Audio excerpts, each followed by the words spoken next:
आज हमने शिवराज की सरकार को बाल दे दिए, आज उनका 13वीं मना दी हम लोगों ने। साम दाम दंड भेद जो भी हमें करना पड़े हम वो करेंगे। कि मामा जी कहाँ गया आपका वादा? क्या भर्ती करने का नहीं था आपका इरादा?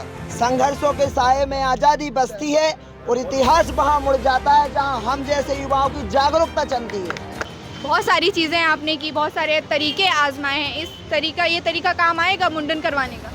हमारे हिंदू संस्कृति में ऐसा कहा गया है कि जब मतलब मुंडन संस्कार तब होता है जब कोई किसी के घर से कोई सदस्य खत्म हो जाता है। तो आज हम लोग ये इसलिए कराया है कि आज से शिवराज मामा जी की अर्थी हमारे मध्य प्रदेश से हम लोगों ने निकाल दी है। देखिए, मुझे लगता है इस सरकार को सोचना चाहिए। छात्र कितने परेशान हैं, अपने बाल तक दान दे दिए, इतने हतोत्साहित हो गए हैं। यदि सरकार जी कहती है कि मैं संवेदनशील हूँ, हमारे माननीय मुख्यमंत्री जी कहते हैं मैं संवेदनशील हूँ, यदि वो संवेदनशील हैं तो इस प्रदेश की जनता को, इन बेरोजगार युवाओं को रोजगार देकर दिखाएं। मुख्यमंत्री झूठ बोलते हैं कि हमने 1 लाख भर्ती कर दी। अभी आप देखना, खुद के मुंह से कहा है 55,000, कितने दिन शेष बचे, 1 लाख कहाँ से करते हैं, हमको दिखाएं वो। हम 15 अगस्त के बाद 16 अगस्त को पूछेंगे उनसे कि मामा जी कहाँ गया आपका वादा? क्या भर्ती करने का नहीं था आपका इरादा? इस जनता को बेवकूफ़ बनाने और इन घोखले ढकोसलों के मतलब आड़ में इस सरकार को चला रहे हैं। उनके पास झूठे वादे, हर प्रकार से झूठ और झूठ ही परोस रहे हैं। क्या लगता है सरकार गिर जाएगी?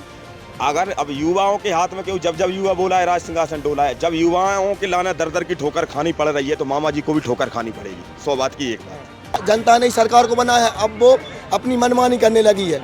क्योंकि आप इंदिरा गांधी के समय भी देखिए, जब यदि पूर्णतः जब एक सरकार आ जाती है पूर्ण बहुमत से तो वो अपने नियम कानून अपने आप से बनाने लगती है। इसलिए वो चाहती है सुबह मंजन करने से लेके शाम के सोने तक हम उनके आधार पर चलें, ऐसा नहीं है। आज आवरण अनशन के बावजूद उनको भी अपने बाल कटवाने पड़ रहे हैं। इससे बड़ी शर्म की बात मध्य प्रदेश के सरकार के लिए और क्या हो सकती है? अगर 1%, 54%, 25% भी अगर शर्म है तो डूब मरो आप। और आपने अभी न्यू लिस्ट जारी की है प्रमोशन वाली, उसमें भी लगभग 30-35 हजार पद खाली हुए हैं। आप ये कहां से भरोगे? बता दो, आप कब भरोगे? 12 साल में भर्ती कर रहे हो आप, 12 साल में, जबकि नियम आपने बनाया था मामा जी, 3 साल का नियम था। आज 75,000 अतिथि काम कर रहे हैं। अतिथि शिक्षकों के हवाले विद्यालयों को छोड़ दिया गया है जहाँ शिक्षा का स्तर शून्य हो गया है। अगर इसके बावजूद भी आपके अंदर समझ बिल्कुल भी नहीं है तो फिर मध्य प्रदेश का हाल निश्चित है अंधकार भविष्य में जा रहा है। क्या लगता है 51,000 पदों पर भर्ती होगी?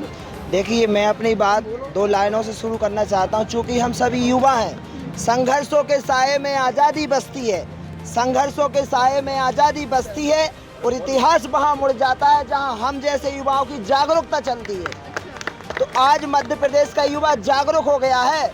मामा जी, आपकी जुमलेबाजी में अब कोई आने वाला नहीं है। आपने कहा कि मामा बात नहीं मानेंगे, क्यों नहीं मांगेंगे? हमारा मांगने का तरीका भी सही है और हमारी मांग भी सही है। तो फिर कहाँ कमी आ रही है? कमी आ रही है, मामा के कानों तक बात बिल्कुल पहुंच चुकी है। मामा सब जानते हैं, लेकिन मामा जानकर भी अनजान बन रहे हैं। पता नहीं क्यों?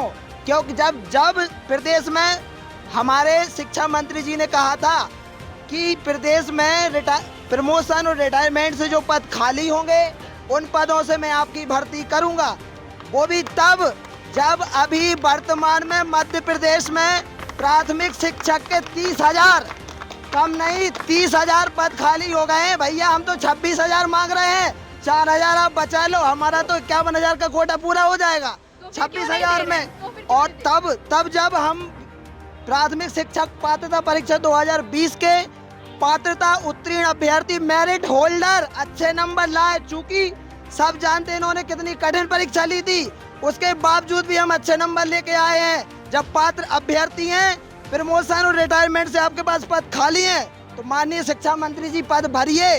क्यों आप नहीं भर रहे हैं मुझे नहीं पता, लेकिन अब मध्य प्रदेश का युवा जागरूक है, आपके जुमलेबाजी में नहीं आएगा और हम अपने हक, अपनी जो लड़ाई है, हम अपना अधिकार मांगेंगे।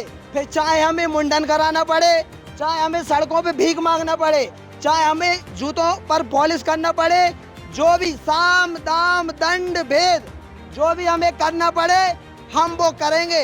मैं एक लाइन बोलना चाहता हूँ, क्योंकि हमारे हौसले बुलंद हैं, हम कोई निराशावादी होकर यहाँ आंदोलन नहीं कर रहे। कौन कहता है कि आसमान में सुराग हो नहीं सकता? कौन कहता है कि आसमान में सुराग हो नहीं सकता?